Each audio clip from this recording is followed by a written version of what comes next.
ಏನು ಇಷ್ಟೊಂದು ಜನ ಇದ್ದಾರೆ ಅಂತ ಅನ್ಕೋತಾ ಇದ್ದೀರಾ? ನಮಸ್ಕಾರ, ನಮಸ್ಕಾರ, ನಮಸ್ಕಾರ. ನನ್ನ ಈ 18ನೇ ಮಿನಿ ಬ್ಲಾಗ್ಗೆ ಸ್ವಾಗತ. ಸೊ ಇವತ್ತು ಏನು ಸ್ಪೆಷಲ್ ಗೊತ್ತಾ ಯುಕೆಲಿ? ಇವತ್ತು August 12th, one of the major astronomical event ಅಂದ್ಕೊಳ್ಳಿ. ಏನು ಅಂತಂದರೆ deep partial solar Eclipse.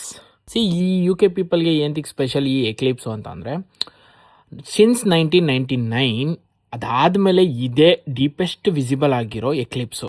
So ಅದಕ್ಕೋಸ್ಕರನೇ ಈ ಜನಗಳೆಲ್ಲ ಕ್ಯೂರಿಯಾಸಿಟಿಯಿಂದ ಎಲ್ಲ ವೀಡಿಯೋ ಮಾಡ್ಕೊಳ್ಳೋಕ್ಕೆ, ಇದು ಮಾಡ್ಕೊಳ್ಳೋಕ್ಕೆ ಕಾತುರದಿಂದ ವೆಯ್ಟ್ ಮಾಡ್ತಾವ್ರೆ ಎಲ್ಲರೂ. ಬಟ್ ನಾರ್ತನ್ ಐರ್ಲ್ಯಾಂಡು ಮತ್ತು ಐರ್ಲ್ಯಾಂಡಲ್ಲಿ ಇರೋರಿಗೆ ಒಂದು ದುರಾದೃಷ್ಟ ಏನು ಅಂತಂದರೆ, ಈ ಕ್ಲೌಡ್ಸ್ಗಳಿಂದ ಎಷ್ಟೊಂದು ವಿಸಿಬಿಲಿಟಿನೇ ಆಗಿಲ್ಲ ಅಂದ್ಕೊಳ್ಳಿ. ಇಲ್ಲಿರೋರ್ಗೆ ಮೋಸ್ಟ್ ಆಫ್ ದ ಪೀಪಲ್ ನೋಡೇ ಇಲ್ಲ ಸೋಲಾರ್ ಎಕ್ಲಿಪ್ಸ್ ಅಂದ್ಕೊಳ್ಳಿ. ಇವತ್ತೇನು ಇವೆಂಟ್ ಆಗಿದೆ ಅದು. ಬಟ್ ಸ್ಕಾಟ್ಲ್ಯಾಂಡಲ್ಲಿರೋರು ಮತ್ತು ಇಂಗ್ಲೆಂಡಲ್ಲಿರೋರಿಗೆಲ್ಲ ಒಳ್ಳೆ ಲಾಭ ಅಂದ್ಕೊಳ್ಳಿ. ಅವ್ರಿಗಂತೂ ಒಳ್ಳೆ ವಿಸಿಬಿಲಿಟಿ ಇದೆ. ಎಲ್ಲರೂ ಟಾಪ್ ಮೌಂಟೇನ್ಗೆಲ್ಲ ಹೋಗ್ಬಿಟ್ಟು ಎಂಜಾಯ್ ಮಾಡ್ಕೊಂಡು ಜೊತೆಗೆ ಯಾಕೆ ಹೇಳ್ತೀರ, ಒಂದು ಮಿನಿ ಟ್ರಿಪ್ ಮಾಡ್ಕೊಬಿಟ್ಟವ್ರು ಈ ಸೋಲಾರ್ ಎಕ್ಲಿಪ್ಸ್ನ. ನಾನು ಒಂದಷ್ಟು ಬ್ರೇಕ್ ತೊಗೊಂಡು ಈಚೆ ಬಂದ್ಬಿಟ್ಟು ಸ್ಟಾರ್ಟಿಂಗ್ ಆಗಬೇಕಾದ್ರೆ ಒಂದಷ್ಟು 2-3 ಕ್ಯಾಪ್ಚರ್ ಮಾಡಿಕೊಂಡೆ. ನನಗೊಂದು 2-3 ಇರಲಿ ಅಂದ್ಬಿಟ್ಟು ವೀಡಿಯೋ ಮಾಡೋಕ್ಕೆ. ಅದಾದಮೇಲೆ ನೋಡಿ ಈ ಎಕ್ಲಿಪ್ಸ್ ಎಲ್ಲ ನನಗೆ ಗೊತ್ತಿರೋಂಗೆ ಚಿಕ್ಕ ವಯಸ್ಸಲ್ಲಿ ಬೇಜಾನ್ ನೋಡ್ಬಿಟ್ಟಿದ್ದೀನಿ ಆ್ಯಕ್ಚುಲಿ.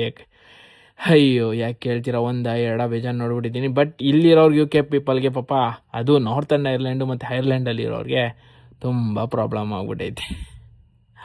ಸೊ ಇಷ್ಟು ಹೇಳ್ತಾ ಇವತ್ತಿನ ಬ್ಲಾಗ್ ಇಲ್ಲಿಗೆ ಮುಗಿಸ್ತೀನಿ. ಮುಂದಿನ ಬ್ಲಾಗಲ್ಲಿ ಸಿಗೋಣ. ಅಲ್ಲಿವರೆಗೂ ಟೇಕ್ ಕೇರ್ ಗಾಯ್ಸ್, ಬಾಯ್.